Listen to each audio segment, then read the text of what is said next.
Okay guys, Assalamualaikum dan selamat datang ke YouTube channel Sewa Kamera JB. Dalam video kali ni kita akan cuci lens. Ni lens dia Sigma 16 f1.4 APS-C punya. Okay, sebab lens ni fungus. Okay, korang tengok. Nampak tak? Nampak tepi-tepi tu? Okay, sebelum tu aku nak share cara macam mana kita nak tengok kamera kita tu ada fungus ke tak.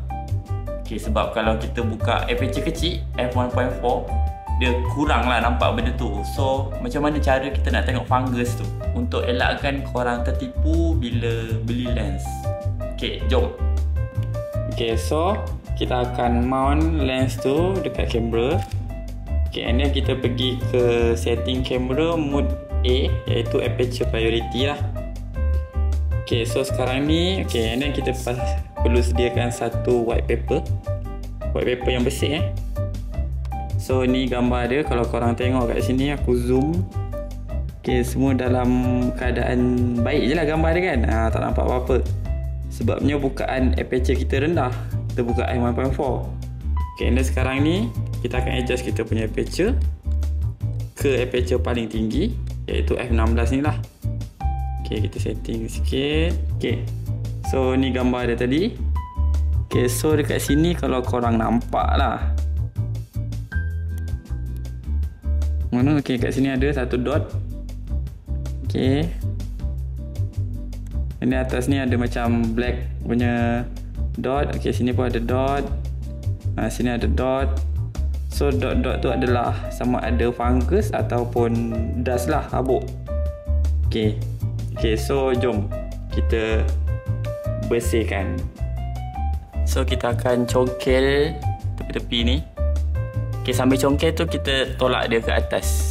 Okay, macam ni. Okay, sambil congkel kita tolak dia ke atas. Okay, kalau tak boleh keluar lagi, okay, kita ambil tepi sini.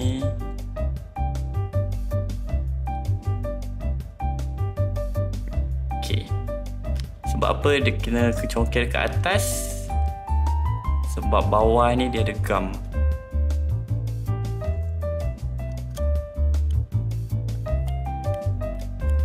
Okay, so kita dah buka. Okay, nampak dia ada ni tau, double tape dia ni. Sebab tu dia melekat.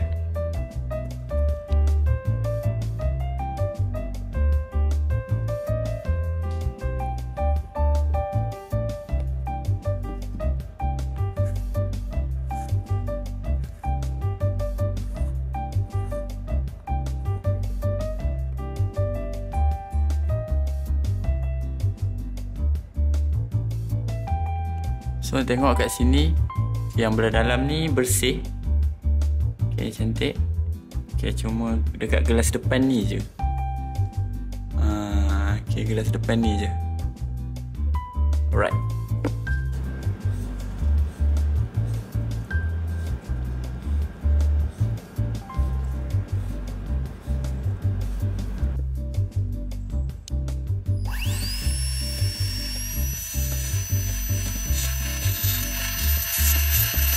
Dah siap clean one section. Okay, kita akan pasang balik je lah. Okay, settle. So ini adalah hasil selepas dicuci. Right, okay, boleh tengok. Okay, so terima kasih kerana menonton. Jangan lupa like, share dan juga subscribe untuk sesi yang seterusnya. Okay, bye bye guys.